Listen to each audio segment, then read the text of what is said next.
જય ધન્વંતરી, ઓમ નમઃ શિવાય.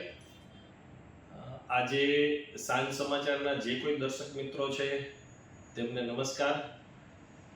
10મો રાષ્ટ્રીય આયુર્વેદ દિવસ કે જેની થીમ છે કે આયુર્વેદ ફોર જનજન અને પૃથ્વીના કલ્યાણ માટે આયુર્વેદ.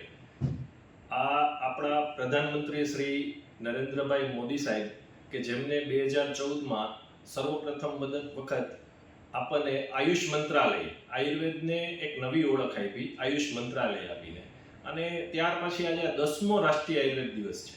આ રાષ્ટ્રીય આયુર્વેદ દિવસ નિમિત્તે રાજકોટમાં અમે એક એવો પ્રયાસ કર્યો કે રાજકોટ આયુર્વેદ પરિવાર, એની નીચે દરેક આખા રાજકોટની 6 કોલેજ, આખા રાજકોટના દરેક એસોસિએશનના આયુર્વેદના પ્રતિનિધિઓ, દરેક ડોક્ટરો, સન્માનનીય બધા વૈદરાજો, અમારા જે અમારી સંયોજક છે વૈદ સભા, એમના દરેક કારોબારી સભ્યો અને દરેક મેમ્બરો તથા રાજકોટના દરેક ડિસ્ટ્રીબ્યુટર, ડીલર, આયુર્વેદ ક્ષેત્રે સંકળાયેલા દરેક વ્યક્તિ અને આયુર્વેદ પ્રેમી આ આખા રાષ્ટ્રીય આયુર્વેદ દિવસ નિમિત્તે જોડાય અને એમાં અમે બાન વોકાથોન, જે રેસકોર્સ ફરતે 3 કિલોમીટરનું વોક રાખેલ છે, જેમાં આખા રાજકોટના આયુર્વેદ પ્રેમીઓ, આયુર્વેદ ડોક્ટરો, આયુર્વેદ કોલેજના બધા ટ્રસ્ટીઓ, નિષ્ણાંતો અને એમાં અમારા જે શ્રેષ્ઠીઓ છે, જે મહાનુભાવો છે, તેમાં ડોક્ટર ભરતભાઈ બોગરા સાહેબ ઉપસ્થિત રહેવાના છે.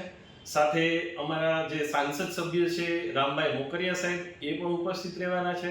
દરેક ધારાસભ્ય શ્રી ઉદયભાઈ કાનગડ, શ્રીમતી દર્શિતાબેન અને રમેશભાઈ ટીલાળા સાહેબ તથા રાજકોટ શહેર ભાજપના અધ્યક્ષ શ્રી માધવભાઈ દવે, જયમનભાઈ ઠાકર અને આપણા મેયર શ્રી નૈનાબેન પેઢડિયા પણ આમાં ઉપસ્થિત રહેવાના છે. ડોક્ટર અતુલભાઈ પંડ્યા જે કન્વીનર છે રાજકોટના, તે પણ ઉપસ્થિત રહેવાના છે. દરેક મહાનુભાવો, દરેક ટ્રસ્ટીઓ, ડોક્ટર નેહલ શુક્લથી માંડી અને દરેક કોલેજના દરેક ટ્રસ્ટીઓ, ડી મહેતા સાહેબ, વનરાજભાઈ તથા સર્વેનું અમે સ્વાગત કરીએ છીએ. અને ઘર ઘર આયુર્વેદ, હર ઘર આયુર્વેદ, લોકો આયુર્વેદ તરફનો એક વિકાસ થાય અને લોકો આયુર્વેદને અપનાવે. સ્વદેશી ચિકિત્સા પદ્ધતિ છે, આપણી ભારતીય ચિકિત્સા પદ્ધતિ છે, તેનો લોકો ઉપયોગ કરે અને આમાં દરેક આયુર્વેદ છે એ જે પ્લાનેટ એન્ડ પીપલ એટલે કે જન સુધી પહોંચે. અને આપણો આયુર્વેદ, ભારતીય ચિકિત્સા પદ્ધતિ એ નોટ ઓનલી આપણું રાજકોટ આ એક જ દિવસનો પ્રોગ્રામ ન જળવાતા અનેક લોકો સુધી, અનેક ટાઈમ સુધી અને વર્ષો સુધી આ ચિકિત્સા પદ્ધતિનો લોકો લાભ લે.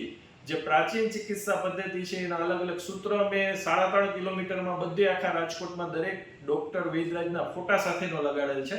તો આપ સર્વે આયુર્વેદ પ્રેમીઓને હું ખૂબ ખૂબ વિનંતી કરું છું કે આવતીકાલે સવારે 7 થી 8 રેસકોર્સ રોડ ઉપર જે સરદાર પટેલનું સ્ટેચ્યુ બહુમાળી ભવન પાસે છે ત્યાંથી સ્ટાર્ટ થઈ અને 3.5 કિલોમીટરની રેન્જમાં વોકાથોન ફોર આયુર્વેદ, બાન વોકાથોન ફોર આયુર્વેદ.